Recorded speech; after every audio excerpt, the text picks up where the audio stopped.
On August 20th, 1966, a peaceful hill in Niterói, Brazil became the center of one of the country's most baffling unsolved mysteries. That afternoon, a local boy climbed Vintém Hill and noticed two men lying motionless in the grass. At first, he assumed they were resting, but as he moved closer, he realized something was terribly wrong. He rushed down the hill and alerted nearby residents, who immediately contacted the police.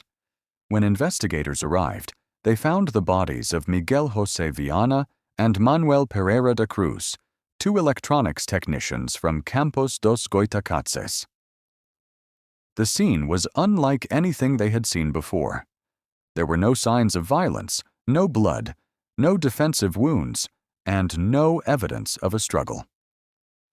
The two men lay side by side, dressed in waterproof raincoats despite the warm weather. Then investigators noticed the most disturbing detail. Both men were wearing strange homemade lead masks that covered only their eyes.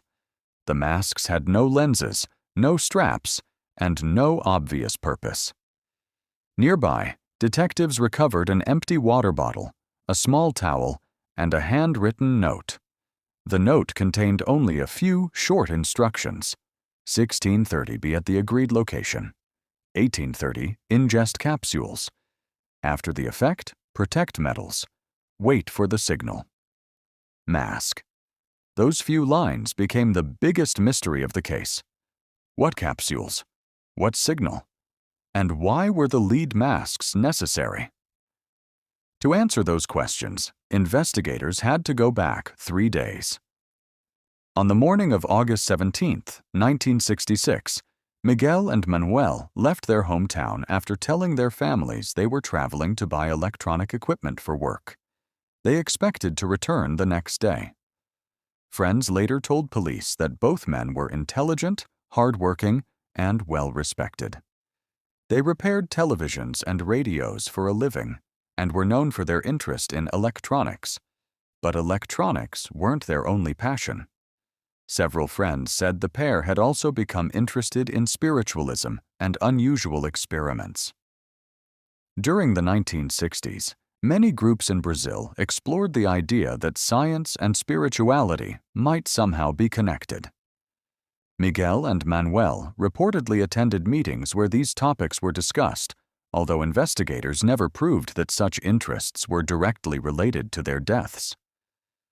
After arriving in Niterói, the two men stopped at a local clothing store. There, they bought waterproof raincoats.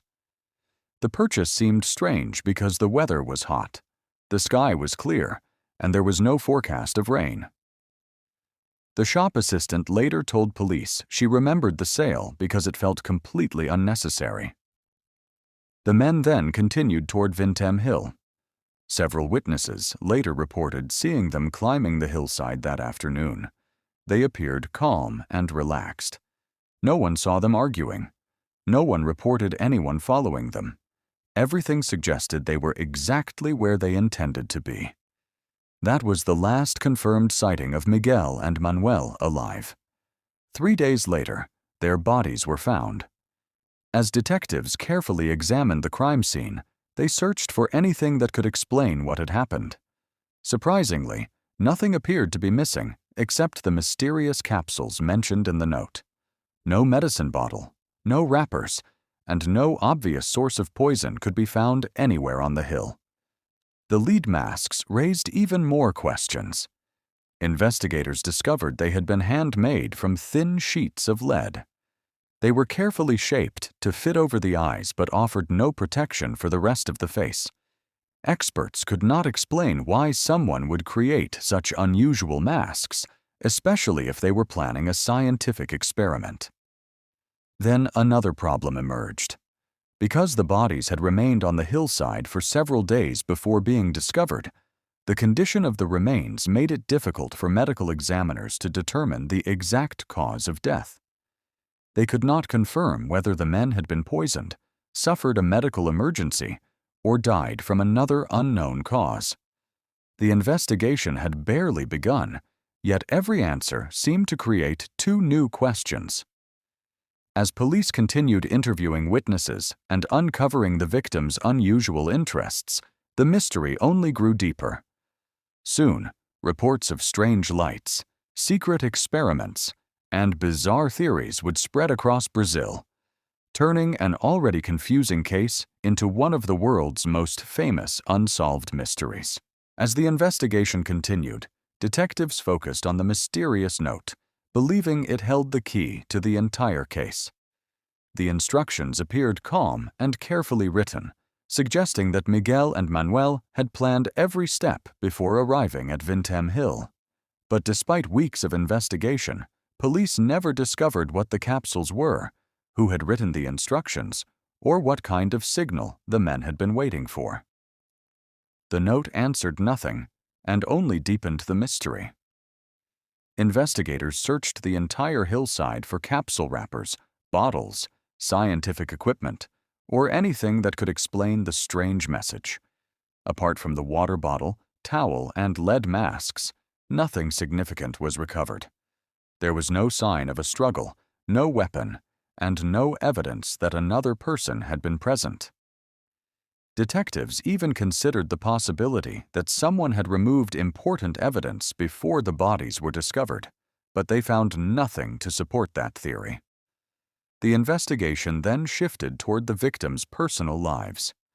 Friends and relatives described both men as honest, hard-working, and highly skilled electronics technicians. They often spent their free time building electronic devices, discussing radio communication, and experimenting with technical equipment. Some acquaintances also claimed they had developed an interest in spiritualist groups that believed certain experiences could be triggered through meditation or unusual experiments. However, investigators never found reliable evidence proving that these beliefs directly caused their deaths. As news of the case spread across Brazil, another strange detail emerged. Several local residents claimed they had seen unusual bright lights above Vintém Hill on the evening of August 17th. One witness described a glowing orange object hovering silently over the hill before disappearing into the distance. These reports quickly attracted newspaper headlines and sparked widespread speculation. Although police documented the statements, they were never able to verify them or connect the lights to the deaths of Miguel and Manuel.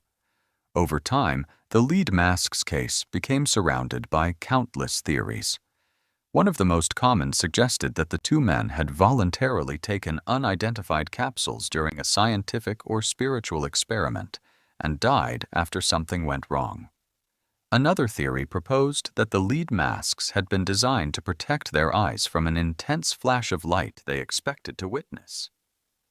Some even believed the men were attempting to contact an unknown phenomenon using knowledge they had gained through their experiments.